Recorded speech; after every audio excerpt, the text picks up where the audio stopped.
Hi friends, welcome to Neelu's channel. ఈరోజు మన recipe వచ్చేసి పచ్చి రొయ్యలు గోంగూర కర్రీ అండి. చాలా టేస్టీ అండ్ సింపుల్ ఈజీ ప్రాసెస్లో చెప్పేస్తున్నా, చూసేద్దాం రండి.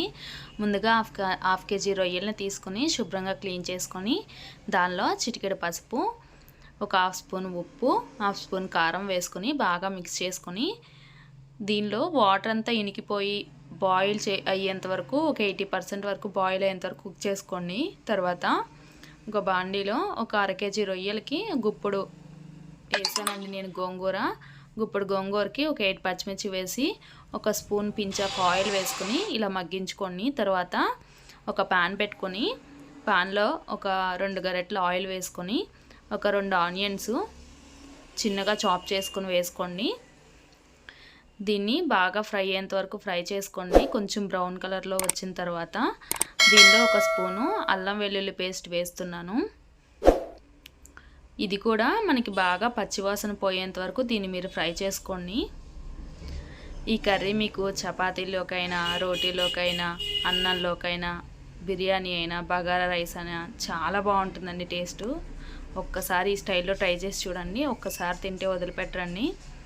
తర్వాత మనకి రొయ్యలు ఫ్రై అయిన తర్వాత 90% ఫ్రై అయిపోయిన రొయ్యలు ఉన్నాయి కదా, ఉడికిపోయినాయి. దానిలో మిక్స్ చేసుకున్నాను కర్రీలో. మిక్స్ చేసుకొని ఒక 5 నిమిషాల పాటు అలా ఆయిల్లో ఫ్రై అవనివ్వండి. ఫ్రై అయిన తర్వాత నేను ఒక చిన్న గ్లాసు వాటర్ పోసుకున్నానండి. మూత పెట్టుకొని మగ్గించుకోండి.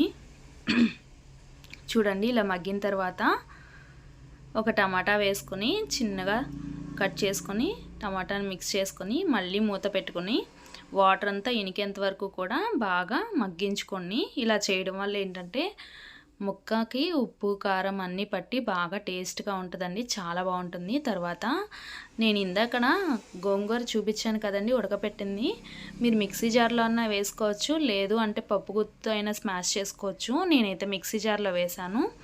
పేస్ట్ లాగా చేసి ఆ పేస్ట్ని దీనిలో యాడ్ చేశాను. ముక్కలకి బాగా పట్టేంత వరకు కూడా ఇలా కలుపుకోండి. ఒకసారి ఇలా కలుపుకున్న తర్వాత ఒక హాఫ్ గ్లాస్ వాటర్ పోసుకొని దానిలోనే ఒక స్పూన్ జీలకర్ర పౌడరు, ఒక స్పూను ధనియాల పౌడర్ వేస్తున్నా నేను. దీనిలో వేరే ఏ గరం మసాలా అవసరం లేదండి, ఓన్లీ జీలకర్ర పొడి, ధనియాల పొడి మాత్రమే. చాలా బాగుంటుంది టేస్ట్ అయితే. ఇలా అయిన తర్వాత మీకు సాల్ట్ సరిపోయిందో లేదో చూసుకుని, చాలకపోతే సరిపడా సాల్ట్ కూడా వేసుకోండి. మనం ఆల్రెడీ పచ్చిమిర్చి వేసాం కదా, స్టార్టింగ్లో కొంచెం ముక్కలకి కారం కూడా పట్టించాం కాబట్టి కారం అయితే సరిపోతుందని. మీకు కారం కొంచెం ఎక్కువగా తినే వాళ్ళైతే కొంచెం కారం కూడా యాడ్ చేసుకోవచ్చు. చూడండి, కొంచెం వాటర్ పోసుకొని మూత పెట్టుకొని బాగా మగ్గించుకోండి. అలా మగ్గించుకోవడం వల్ల ఏంటంటే ఒక 5 నిమిషాలు బాగా పడుతుంది ముక్కకి ఆ టేస్ట్ అదంతా కూడా. లాస్ట్లో కొత్తిమీర పుదీనా వేసుకొని తిప్పేసుకోవడానికి. చూడండి, వేడివేడిగా గోంగూర పచ్చి రొయ్యలు కర్రీ రెడీ అయిపోయింది. నా ఛానల్ని లైక్ చేయండి, షేర్ చేయండి, సబ్స్క్రైబ్